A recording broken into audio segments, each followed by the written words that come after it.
Hello guys! Hello mga Katinatics Angels! So today's tutorial, ipapakita ko sa inyo kung paano tayo maglagay ng multiple ads sa ating mga video.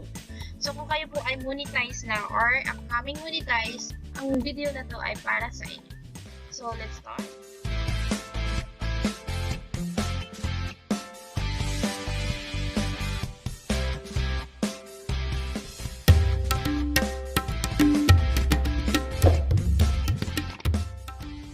So first, syempre pumunta kayo sa account nyo and then click nyo lang po ang YouTube Studio.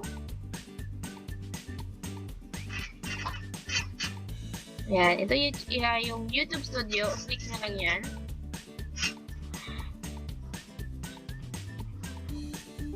So, nandito na tayo sa ating YouTube Studio at ang kailangan lang natin gawin is i-click natin yung ating video which is sa baba ng dashboard. Nandito yung video icon natin. I-click lang yung videos. And then, pipili tayo ngayon ng video na mahaba. For example, more than 8 minutes or 10 minutes ang pwede nating lagyan. So, ito, pwede natin siya lagyan ng multiple ads. So, i-click natin yung money sign.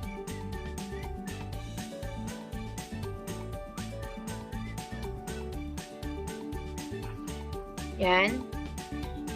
And then, dito sa money sign, pwede tayo mag additional ng, kunwari, lagyan nyo ng 10, 5, 3, up to you kung ilan yung ilalagay natin. So, dito sa baba, i-check nyo lang lahat ng boxes na to. Overlay ads, sponsor ads, skippable ads, and non-skippable ads. So, dito din sa video, before video, during video med, and then after video post med. Ito kasi, pag 8 minutes kasi yung, yung videos nyo, automatically magkakaroon talaga siya ng 3 ads. Matic na yan, bago ang video, sa gitna ng video, and then pagkatapos ng video. So, i-click natin yung manage withdrawals.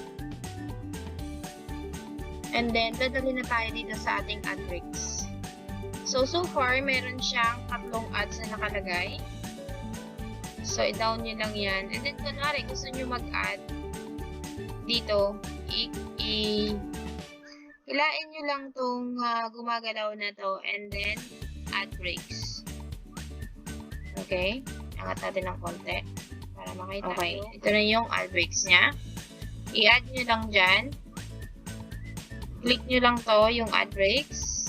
And then, automatically, meron na siyang ads dyan sa gitna. Or, kung gusto nyo din naman dagdagan dito, pwede rin naman. And then, click ulit yung ad ng ad break. Ayan, meron na siyang ads. So, ilang ads na siya? Dito, syempre, sa umpisa, 2, 3, 4, 5, 6. So, magiging 6 yung ads niya. And then, kung gusto nyo naman siyang i-adjust, i-click nyo lang to, and then i-move nyo. I-click, and then i-move, and then i-click ulit para maging pantay-pantay. Ayan. And then, i-click ulit to, i-move, and then i-click ulit to, and then i-move. So, ganun na siya kadali maglagay ng ating multiple ads sa ating mga YouTube accounts or YouTube videos. And then, kung okay na kayo, syempre, click nyo na yung continue. Ayan. So, tingnan natin ulit. Click natin yung manage withdrawals. So, ayan.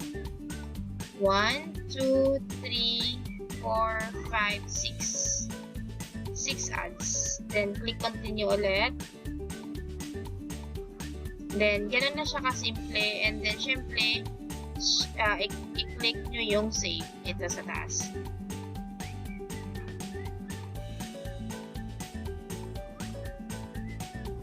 Ayun. So, check natin ulit. Yan. So, yun na yung ads ng ating mga video. So, ayan. So, ito yung mga time niya. Nag-add siya ng 1.32, 3.37, 5.37, 8.01, 10.14. So, ganun siya mag-add ng add breaks.